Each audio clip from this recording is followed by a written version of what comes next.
कहने के मुताबिक ये रिवायत मुस्नदात इब्न अब्बास, यानी इस रिवायत ये रिवायत का असल जो है यानी बुनियाद हजरत अब्दुल्लाह बिन अब्बास है कि उनने अल्लाह के नबी से सुना होगा। सनद से मालूम होता है कि मुस्नदात इब्न अब्बास है अन्न नबी सल्लल्लाहु अलैहि वसल्लम मैमूनता काना यस्तस्लाम मिन इनाइन वाहिद, कि नबी करीम सल्लल्लाहु अलैहि वसल्लम और बीबी मैमूना एक ही बर्तन से नहाया करते। आया समझ में?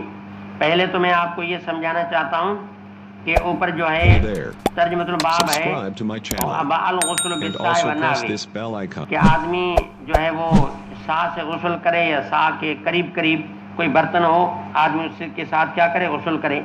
लेकिन यहाँ तो इना की बात है कि माना दोनों नहाया करते बर्तन से। यहाँ न को सा का जिक्र है न नहवी सा का जिक्र है। तवज्जो करें तो अर्ज करूँ ना भाई, ऊपर तर्जमा भी आप देखें, तर्जुमतुल बाब क्या है, बिस्साइ व नहवी के माना नहाना होता था सा या ना वो सा से। और यहाँ रिवायत में आप इधर मैंने उंगली रखी है मिन इनाइन वाहिद, कि नबी करीम सल्लल्लाहु अलैहि वसल्लम और बीबी मैमूना दोनों नहाया करते थे एक बर्तन से। तो यहाँ सा का या ना वे सा का जिक्र है, लेकिन इसके साथ एक मुकदमा मिलाओ।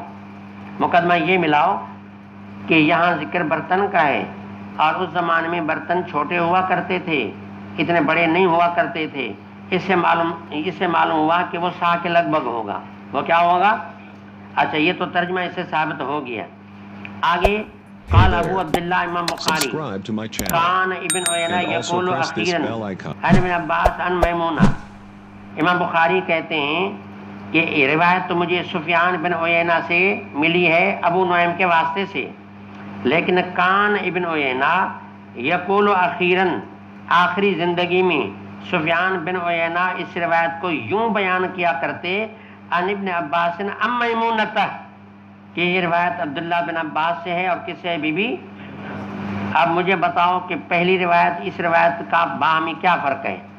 अबू नुऐम की रिवायत से मालूम होता था कि वो रिवायत मुस्नदात इब्न अब्बास है, और ये जो रिवायत है कान इब्न उयैना यक़ूल अखीरन, आखिरी ज़िंदगी में कहा करता। जब ये रिवायत बयान करते तो कान होता है दवाम पे दलालत करता है।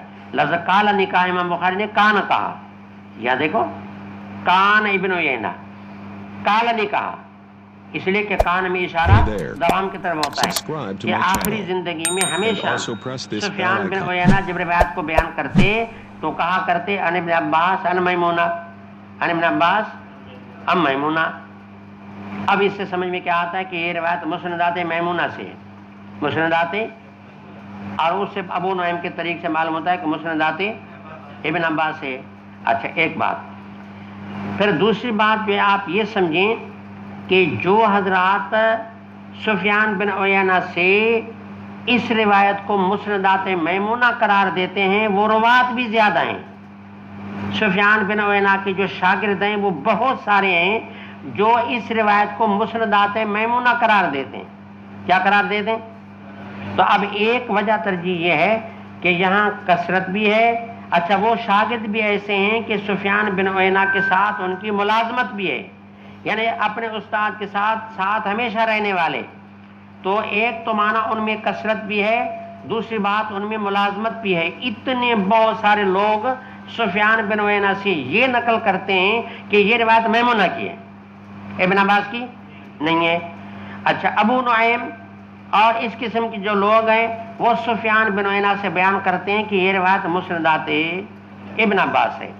अब मसला इसका फैसले करने की ज़रूरत है कि ये रिवायत इब्न अब्बास की है या मैमूना की है। एक फैसला इमाम बुखारी ने दिया, एक और ने फैसला दिया, और हजरात तो ये कहते हैं कि भाई वजह तरजीह यहाँ ये है कि ये जो बात है कि आखिरी ज़िंदगी में अन इब्न अब्बास अम मैमूना कहा करते, तो इसमें चूँकि सुफियान बिन उयैना के शागिर्दों की रुवात की तादाद भी ज़्यादा है, रुवात में अक्सरियत भी है, मुलाजमत भी है, तो अक्सरियत और मुलाजमत की वजह से राज बात यह है कि ये रिवायत मुस्नदात मैमूना से है, मुस्नदात।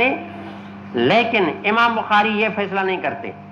वो कहते हैं कि यहाँ तरजीह इस बात को है कि अबू नुऐम का जो तरीक़ा है उसको तरजीह है, क्योंकि अबू नुऐम जो है सुफियान बिन उयैना का कदीमी शागिर्द है, यानी पहले दौर का शागिर्द है, जवानी का शागिर्द है, جب حافظہ ٹائٹ ہوتا ہے اور آدمی بالکل ٹھیک ٹھاک ہوتا ہے، استاد کا علم بھی مضبوط محفوظ ہوتا ہے، اور یہ اس کا قدیمی شاگرد ہے، وہ اس کو مسندات ابن عباس قرار دیتے ہیں۔ اس وجہ سے یہ قانون ہے محدثین کا کہ جو قدیمی جس کا سما ہو اس کو ترجیح دی جاتی ہے۔ اس لیے یہ کہتے ہیں میرے نظر میں ابو نعیم والے طریق کو ترجیح ہے، اور یہ روایت بجائے مسندات میمونہ کے مسندات ابن عباس ہے۔ یہ میری بات سمجھ میں آ رہی ہے؟ یہ میں نے کافی سمجھانے کی کوشش کی ہے، اگر آپ توجہ کریں تو وصحیح ما روا ابو نعیم، امام بخاری کہتے ہیں صحیح بات وہ ہے جو ابو نعیم نے بیان کیا ہے کہ یہ روایت مسندات ابن عباس سے ہے۔ آیا سمجھ میں؟ مسندات میمونہ سے۔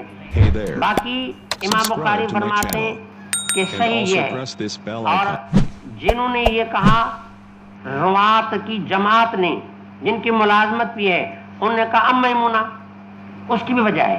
اس کی وجہ یہ کہ ابن عباس اکثر روایتیں اپنی خالہ سے لیا کرتے ہیں، بالخصوص گھر کی باتیں جو ہے نا، اور ازواج مطہرات سے اتنا یعنی ملنا جلنا یا ان کی خدمت میں آنا اتنا تو آدمی کے لیے ہر وقت مشکل ہے، اور بی بی میمونہ سے چونکہ ایسی باتیں وہ لیا کرتے تو روات نے اس کو عن ابن عباس ام میمونہ کر دیا، ورنہ اصل روایت جو ہے وہ کیا ہے؟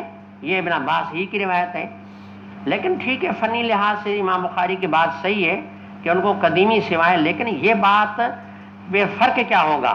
فرق یہ ہوگا کہ بھئی ابن عباس کی یہ روایت ہے، اور ظاہر بات ہے کہ یہ بات تو گھر کی بات ہے، پھر یا ملے گی میمونہ سے یا دیگر ازواج سے، تو میمونہ سے ملنا ضروری نہیں، ہو سکتا ہے کسی اور بیوی سے ان کو یہ بات ملی ہو۔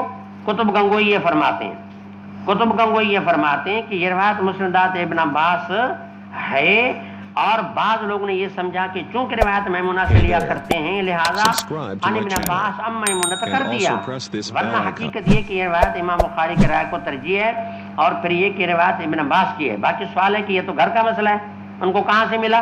تو ان کا جواب یہ ہے کہ بھئی ہو سکتا ہے بی بی میمونہ سے ملا ہو یا کسی اور بیوی سے ملا ہو، تو لہٰذا مسندات میمونہ ہونا ضروری نہیں ہے۔ جی